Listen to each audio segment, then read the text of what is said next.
Welcome to the bird media. నేను మీ పవన్ కృష్ణమూర్తి. విజయసాయి రెడ్డి గారు enforcement directorate money laundering అంశంలో విచారణకి హాజరయ్యి ప్రెస్ మీట్ పెట్టి చాలా విషయాలు మాట్లాడారు. అందులోనూ ఆయన రాజకీయ ఎంట్రీ అనేది మళ్ళీ 25వ తారీఖు తర్వాత ఉంటుంది అని, క్వార్టరీ ఉండడం వల్లే జగన్మోహన్ రెడ్డి నేను ప్రలోభాలకి లొంగిపోయాను అని చెప్పి కామెంట్స్ చేసి దూరం పెట్టారని, 2020 నుంచి కూడా నేను సైలెంట్గానే ఉన్నాను అని, విశాఖపట్నంలో ఉన్నటువంటి భూములు నావని నిరూపించండి అని, A5గా నన్ను నిక్కర్ క్యాంప్లో చేర్చారు, నాకేం ఇందులో సంబంధం ఉంది అని చాలా చెప్పారు. అయితే ఇందులో చాలా క్లియర్గా ఇంకో మాట అన్నారు ఏంటంటే, జగన్మోహన్ రెడ్డి గారు అధికారంలోకి రావడం అనేది కల్లా అంటిల్ అన్లెస్ కూటమిని విడగొడితే తప్ప అధికారంలోకి జగన్మోహన్ రెడ్డి గారు రాలేరు. అంటే ఏంటి, ఇక్కడ ఎవరిని విడగొట్టాలి కూటమి నుంచి? బీజేపీ, తెలుగుదేశం, జనసేన. తెలుగుదేశం పార్టీ జనసేన విడిపోయేటువంటి అవకాశాలు 100% లేదు. చాలామంది విశ్లేషకులు చెప్తున్నటువంటి అంశం ఏంటంటే, బీజేపీ జనసేన కలిసే ఉంటాయి, టీడీపీని పక్కన గెంటేస్తాయని ఒకళ్ళు, టీడీపీ జనసేన కలిసే ఉంటాయి, బీజేపీని పక్కకు గెంటేస్తారని ఇంకొకళ్ళు, బీజేపీ ఎటెల్లాలు తేల్చుకోలేదని ఇంకొకళ్ళు, అసలు ఈ రెండు కాకుండా తెలుగుదేశం పార్టీ బీజేపీ కలిసిపోతాయి, జనసేనను పక్కన పెట్టేస్తారని ఇంకొకళ్ళు ఇష్టం వచ్చినట్టు అనుభవ రాహిత్యంతో మాట్లాడుతున్నారు. పవన్ కళ్యాణ్ మాట్లాడినటువంటి విషయాల్ని ఆకళింపు చేసుకోకుండా, అర్థం చేసుకోకుండా ఈ స్టేట్మెంట్లు గతంలో ఇచ్చారు. సరే, ఇప్పుడు విజయసాయి రెడ్డి వచ్చారు. విజయసాయి రెడ్డి వచ్చి ఏం మాట్లాడారు జగన్మోహన్ రెడ్డికి సంబంధించి ఒకసారి చూద్దాం. ఈ యొక్క కూటమి అలాగే కొనసాగితే జగన్మోహన్ రెడ్డి అధికారంలోకి వచ్చేటటువంటి ప్రసక్తి లేదు. ఒక రాజకీయమైనటువంటి ఒక స్ట్రాటజీ ఉండాలి. ఆ స్ట్రాటజీ ఏందనంటే, కూటమిని విడగొట్టగలిగినప్పుడే జగన్మోహన్ రెడ్డి గారు తిరిగి అధికారంలోకి వచ్చేటటువంటి అవకాశం ఉంటుంది. ఆ స్ట్రాటజీ ఇచ్చేటటువంటి వాళ్ళు కానీ, అమలు చేసేటటువంటి వాళ్ళు కానీ ఈ యొక్క కోటరీలో లేరు. జగన్మోహన్ రెడ్డి గారి చుట్టూ ఉన్నటువంటి వాళ్ళందరూ కూడా ఆయన్ని మిస్గైడ్ చేస్తూ ఉన్నారన్నటువంటి విషయం నేను తెలియజేస్తా ఉన్నాను. చూసారుగా, పార్టీలో జగన్మోహన్ రెడ్డికి కోటరీ ఉంది, స్ట్రాటజీ ఇచ్చేవాళ్ళు మాత్రం లేరు. కోటరీ ఉంది, ప్రలోభాలకి గురి చేసి జగన్మోహన్ రెడ్డిని పబ్బం గడుపుకునే వాళ్ళు తప్పితే ఆయన్ని విజయాలకి చేర్చేటువంటి వాళ్ళు పక్కన ఎవరూ లేరు. ఒక స్ట్రాటజీ కావాలి, స్ట్రాటజీ లేదు అని చెప్పారు. విజయసాయి రెడ్డిని చాలామంది పనికిమాలినోడు అంటారు. మేబీ కావచ్చు, కాకపోతే ఈ స్టేట్మెంట్ ఇచ్చి రాజకీయంగా నాకంటూ అనుభవం ఉంది అని కరెక్ట్గానే ఊహించి చెప్పాడు ఆయన. ఎందుకంటే చాలామందికి పాటికి అర్థమై ఉండాలి, ఈ కూటమి ప్రభుత్వం 15 ఏళ్ళు కలిసి ఉంటుంది అని పవన్ కళ్యాణ్ ఎందుకన్నారు? 3 పార్టీలు కలిసి ఉన్నంతకాలం జగన్మోహన్ రెడ్డి సీఎం అయ్యే అవకాశం లేదు, వైసీపీ అధికారంలోకి రాదు. జగన్మోహన్ రెడ్డి పార్టీని ఎత్తేయడం ఖాయం. అది జరిగితే 2029కి జరగచ్చు, లేదంటే 2034 అయినా జరగచ్చు. ఖచ్చితంగా పవర్ షేరింగ్ అనేది ఉంటుంది ఈసారి. అది 29కా 34 అనేది ఖచ్చితంగా జన సైనికులు ఆశపడుతున్నట్టుగా పవన్ కళ్యాణ్ గారు అత్యున్నత స్థానానికి వెళ్ళేటువంటి అవకాశం కూడా ఉంటుంది. ఇక ఈ సమీకరణాలు వాళ్ళలో వాళ్ళు చూసుకుంటారు కాబట్టి, ఆంధ్రప్రదేశ్లో తర్వాత ఉండేటువంటి పక్షాలు ఏంటి? రెండే ప్రధాన పార్టీలు. ఒకటి అధికార పక్షం, రెండోది ప్రతిపక్షం. ఈ 2 స్థానాల్లో తెలుగుదేశం, జనసేన ఉండిపోతాయి. అధికారంలో ఎవరుంటారు, ప్రతిపక్షంలో ఎవరుంటారు అనేది ప్రజలు ప్లస్ వాళ్ళిద్దరు కూడా తేల్చుకుంటారు, ప్రజలు నిర్ణయిస్తారు. సో పవన్ కళ్యాణ్ గారి వ్యూహం ప్రజామోదంతో ముఖ్యమంత్రి అవ్వడం అనుకుంటే, ఆయన ప్రతి వ్యూహం వెనకాల అంతరార్థం అనేది ఇప్పటికి చాలా మందికి అర్థమై ఉండాలి.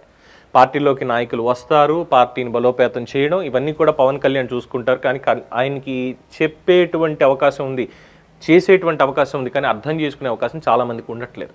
సో అందరూ చేయాల్సినటువంటిది పవన్ కళ్యాణ్ గారి వ్యూహాలు అమలు చేయడమే అంటున్నారు ఆయన అభిమానులు, అంతకుమించి ఏం చేయక్కర్లేదని.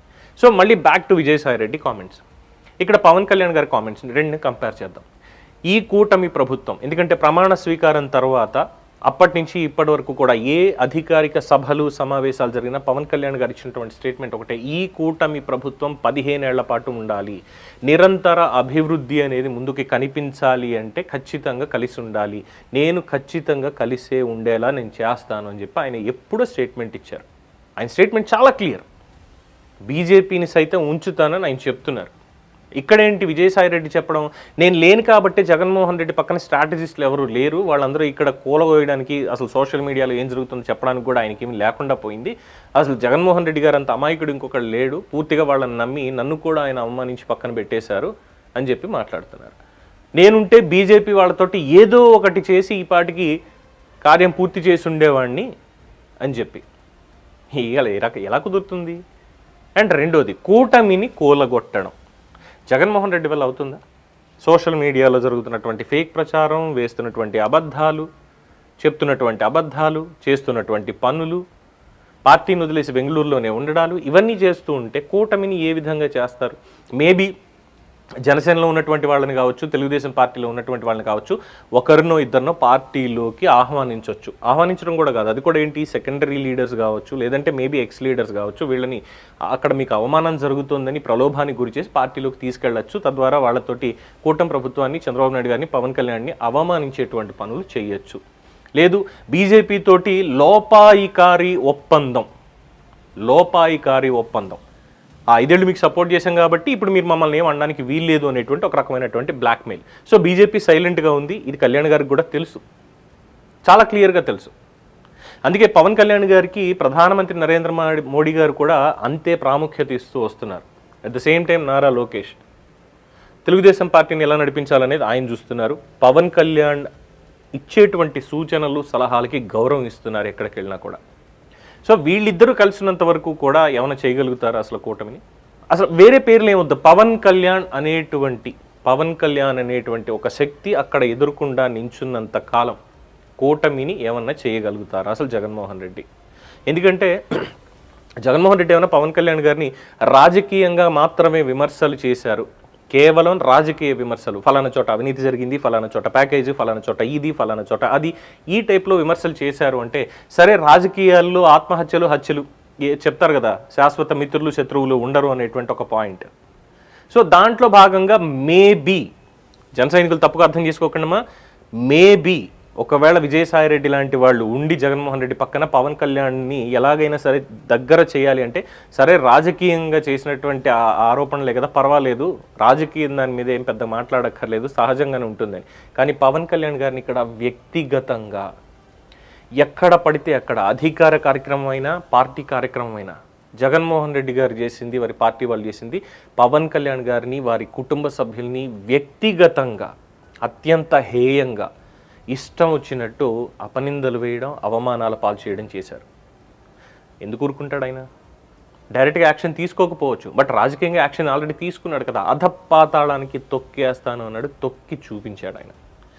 మరి ఇప్పుడు ఆ పాతాళం నుంచి పైకి రావాలి అంటే ఎన్ని జాకీలు వేసినా, ఏం చేసినా కానీ విజయసాయిరెడ్డి లాంటి వాళ్ళు ఆయన పైకి లేపలేరు, తీసుకురాలేరు, అది కళ్ళ. సో కళ్యాణ్ గారి నించున్నంత కాలం కూడా ఖచ్చితంగా కూటమి బద్దలవ్వదు. పార్టీలో జరుగుతున్నటువంటి కార్యక్రమాలు, రెండు పార్టీల్లోనూ కూడా తప్పులు చేసేవాళ్ళు ఉన్నారు, మంచి పనులు చేసుకుంటూ వెళ్తున్న వాళ్ళు ఉన్నారు, వ్యూహాలను అమలు చేస్తున్న వాళ్ళు ఉన్నారు. సో వెళ్తున్నటువంటి క్రమంలో పొరపాట్లు జరుగుతున్న దగ్గర కొన్ని చోట్ల అలసత్వం కనిపిస్తుంది. అది ఈ నాయకత్వం కూర్చుని మాట్లాడుకుంటారు, వాళ్ళు క్లియర్ చేసుకుంటారు. ఆ ఒక్కటి తప్పితే కూటమిని ఏ విధంగా టచ్ చేస్తారు? అసలు ఏముంది అసలు వ్యూహం చేయడానికి? మళ్ళీ ఇక్కడ ఎందుకంటే చూస్తున్నాం, కమ్మ సామాజిక వర్గానికి, కాపు సామాజిక వర్గానికి మధ్యలో రిఫ్ట్ తేయడానికి మళ్ళీ చాలా ప్రయత్నాలు అనేవి జరుగుతున్నాయి. తెర వెనుక చాలా వ్యూహాలు అమలు చేస్తున్నారు, చాలా చేస్తున్నారు, కానీ ఫెయిల్ అవుతూ వస్తున్నారు. ఇంకా చేయాలని కొంతమందిని పెట్టుకుని, ఎందుకంటే విజయసాయిరెడ్డి గారు అన్నారు కాబట్టి కొంతమంది జర్నలిస్టులని పేమెంట్లు నెలకిచ్చి, మీగో ఇదే చేయండి, ఇలాగే వెళ్ళండి, దీని మీద మీ టార్గెట్ పెట్టండి, ఇది ఒప్పున్నా సరే దీన్ని తప్పనే మీరు చేయండి అని చెప్పి వ్యూహాలు అమలు చేస్తున్నారు. అన్ని తేటతలం అవుతున్నాయి, ఎక్కడికక్కడ అన్ని తప్పులు అని చెప్పి. సో కళ్యాణ్ గారు కీన్గా అబ్జర్వ్ చేస్తున్నారు ప్రతి ఒక్కటి, దానికి తగ్గట్టుగానే కార్యాచరణ అనేది రూపొందించుకుంటున్నారు కూటమిలో ఉండే. అలాంటి వ్యక్తి అక్కడ ఉన్నప్పుడు ఏ విధంగా అసలు కూటమిని కూలగొట్టగలుగుతారు? అసలు వీళ్ళకి పనేనా పవన్ కళ్యాణ్ని దాటి కూటమికి బీటలు వారేలా చేయడం అనేది? పవన్ కళ్యాణ్ని దాటి. దీని మీద మీ అభిప్రాయాన్ని కామెంట్స్ రూపంలో తెలియజేయండి. చూస్తూనే ఉండండి ది బర్డ్ మీడియా.